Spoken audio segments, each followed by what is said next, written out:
মালাস রান্নাঘরে আপনাদের সবাইকে স্বাগত জানাই। আবার চলে এলাম একটি রেসিপি নিয়ে। রেসিপিটি দেখুন, দেখে ভালো লাগলে লাইক, শেয়ার, সাবস্ক্রাইব অবশ্যই করবেন। কমেন্ট করতে ভুলবেন না কিন্তু। আমার আজকের রেসিপি এঁচোড় কষা। আমি প্রথমে এঁচোড়টাকে কেটে নেব। এঁচোড় কাটার অনেকগুলি নিয়ম আছে। প্রথমে আমি একটু নুন আর সর্ষের তেল হাতের মধ্যে মেখে নেব, আর একটু যে বাটিতে এঁচোড় কাটবো তার মধ্যে সর্ষের তেল দিয়ে দেবো, তাহলে ওই বাটির মধ্যে এঁচোড়ের আঠা লাগবে না। আর আমার হাতে নুন তেল এই জন্যই বোলাবো, আমার হাতেও যাতে এঁচোড়টা না লাগে। আর নুন মাখবো এই কারণেই যাতে হাতটা হড়কে না যায়। এবারে আমি এঁচোড়টাকে লম্বা লম্বা ফালি করে তারপরে খোসা ছাড়িয়ে মাঝখানটা বাদ দিয়ে কিভাবে এঁচোড়টা কাটছি সেটা দেখুন। আমিও আগে পারতাম না, এখন শিখেছি।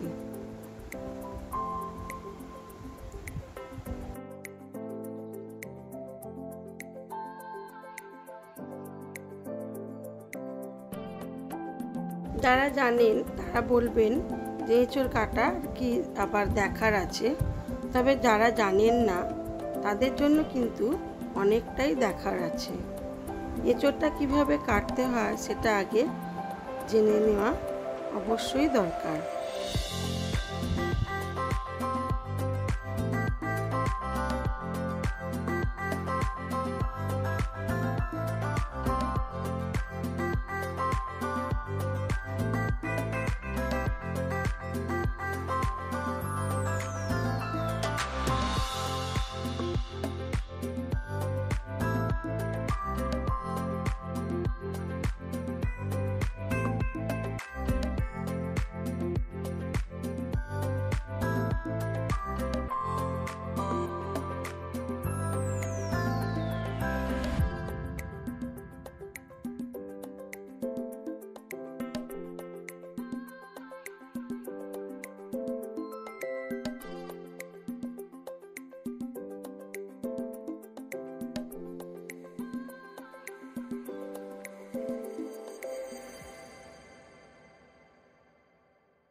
এঁচোড়টা প্রায় অর্ধেক কাটা হয়ে গেছে। একটু সামনে থেকে আবার দেখিয়ে দিই কিভাবে করছিলাম। সবাই তো আর টিভিতে দেখবে না, যারা মোবাইলে দেখবে তাদের একটু সামনে থেকে দেখার দরকার আছে, তাই একটু ভালো করে আবার দেখিয়ে দিলাম কিভাবে এঁচোড় কাটতে হয়। এঁচোড় কাটা আমার কমপ্লিট। আমি এইবারে বেশ অনেকটা পরিমাণ পেঁয়াজ কাটবো। এঁচোড়ের মধ্যে অনেকটাই পেঁয়াজ দিলে বেশ খেতে ভালো লাগে। যারা পেঁয়াজ ছাড়া করবেন সেটা আলাদা জিনিস, সেটা আমি আজকে করব না, সেই রেসিপিও অন্যদিন আনবো। তবে আজকে পেঁয়াজ দিয়ে যেহেতু করব, তাই বেশ অনেকটা পরিমাণ পেঁয়াজ আমি কেটে নেব সরু সরু করে।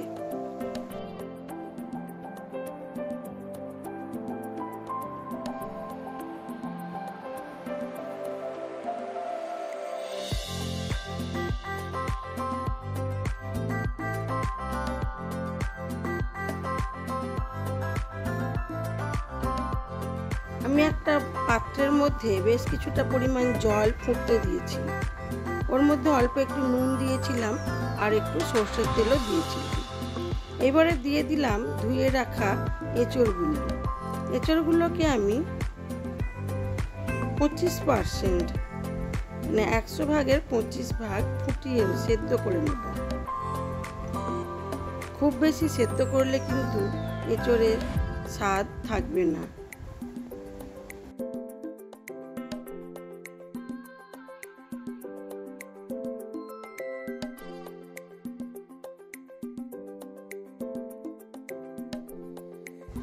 এঁচোড়টা সেদ্ধ করে জল ঝরিয়ে নিয়েছি। অন্যদিকে একটা কড়া বসিয়ে দিয়েছি। কড়ার মধ্যে বেশ কিছুটা পরিমাণ সরষের তেল দিয়ে দিয়েছি। আমি এতে আলু ভেজে নেব। এঁচোড়টা আমার ভাপানো হয়ে গেছে, এটা জল ঝরিয়ে নেব।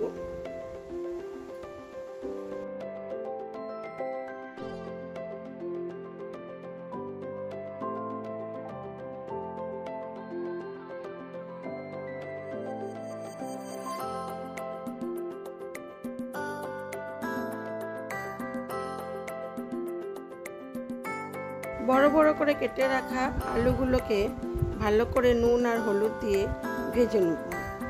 আলুটা বেশ কিছুটা পরিমাণ ভাজা হয়ে গেলে তারপরে দিয়ে দেবো ওর মধ্যে ভাপিয়ে রাখা এঁচোড়টা।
এবারে আলু আর এঁচোড়কে খুব ভালো করে কষিয়ে ঢেলে রাখবো।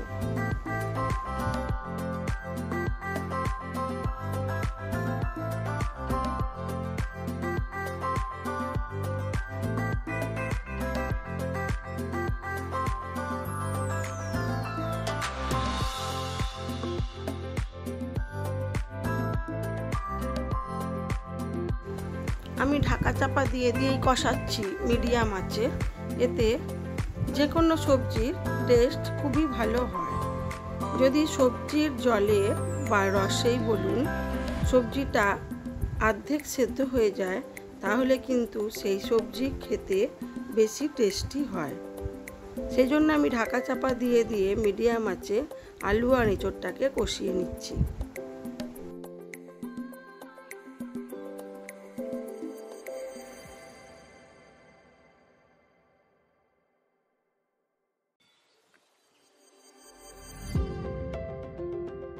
হয়ে গেছে আমার আলু আর এঁচোড় কষানো। এবার আমি এটাকে তুলে রেখে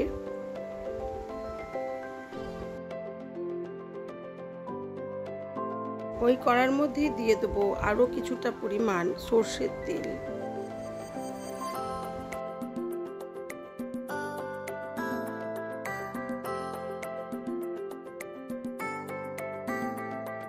তেলের মধ্যে দিয়ে দিলাম গোটা জিরে ফোড়ন।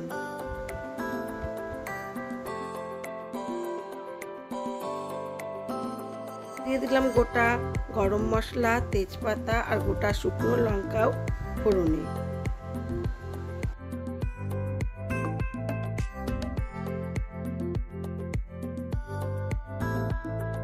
ফোড়ন থেকে ভালো গন্ধ আসলে দিয়ে দেবো রসুন থেতো করে রাখা।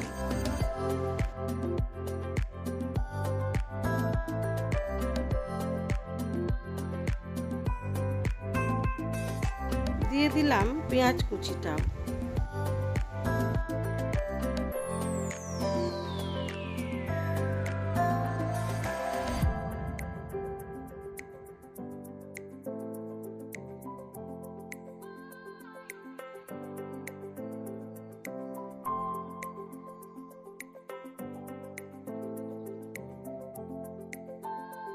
পেঁয়াজটাকে আমি নুন দিয়ে ঢাকা দিয়ে ভেজে নেব।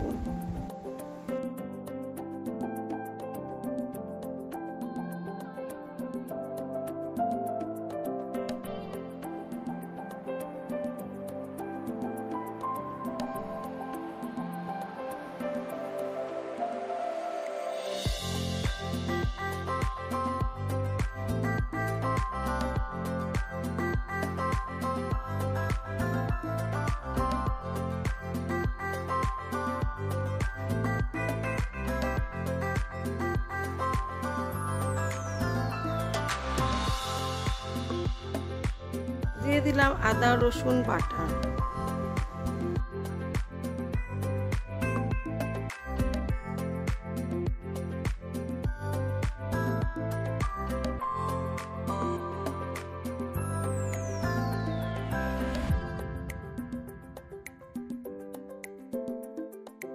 দিয়ে দেবো একে একে গুঁড়ো মশলা, হলুদ গুঁড়ো, লঙ্কার গুঁড়ো, ধনে জিরের গুঁড়ো, গরম মশলার গুঁড়ো।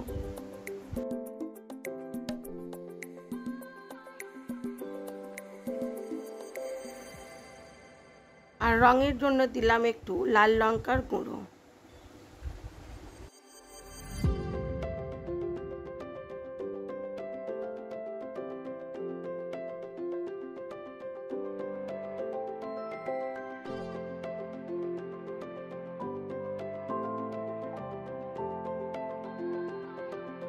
সবকিছু দিয়ে মশলাটাকে খুব ভালো করে কষিয়ে নেব।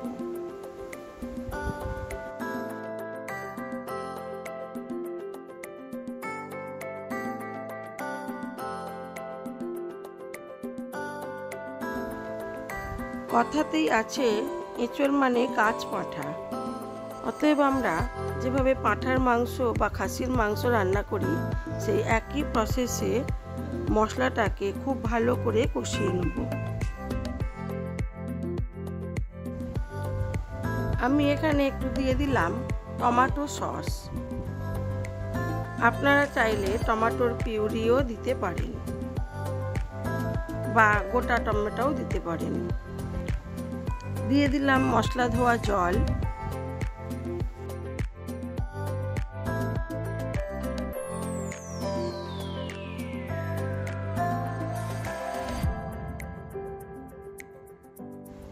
দিয়ে দেবো স্বাদ মতো নুন ও চিনি।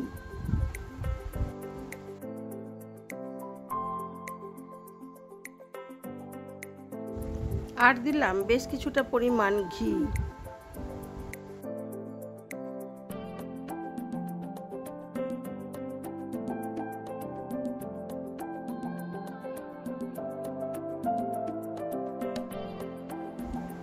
মশলাটা আমার খুব ভালো করে কষানো হয়ে গেছে।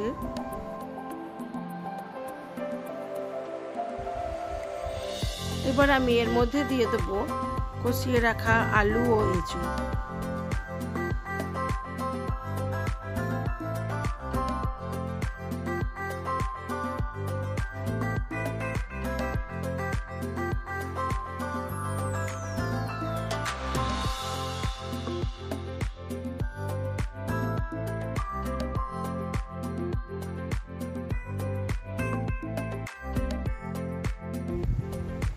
আলু ও এঁচোড় দিয়ে আবার বেশ কিছুক্ষণ এটাকে কষিয়ে নেব।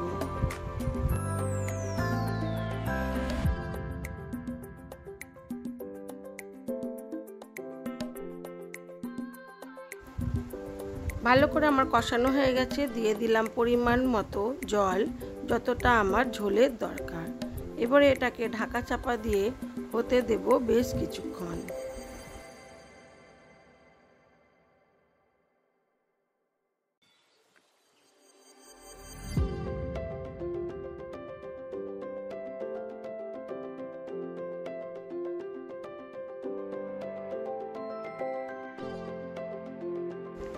হয়ে গেছে আমার আজকের এঁচোড় কষা, আলু দিয়ে এঁচোড় কষা।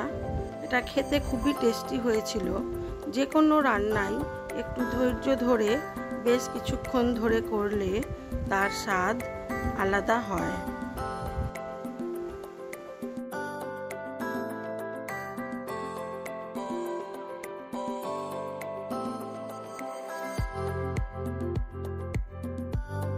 আমি এবারে এটাকে সার্ভ করে দেব। এটা দেখতেও যেমন সুন্দর হয়েছিল, খেতেও খুব সুন্দর হয়েছিল।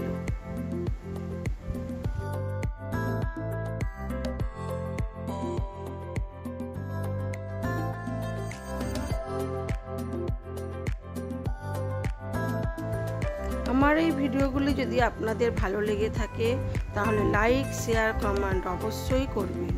আর নতুন বন্ধু হয়ে থাকলে একটা সাবস্ক্রাইব করে দেবেন।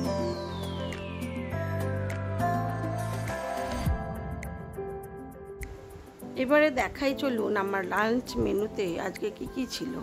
ছিল করলা ভাজা, বেগুন ভাজা, বড়ি ভাজা, ডিম সেদ্ধ আর এঁচোড়ের কষা। আর ছিল পাতিলেবু ও পাঁপড় ভাজা।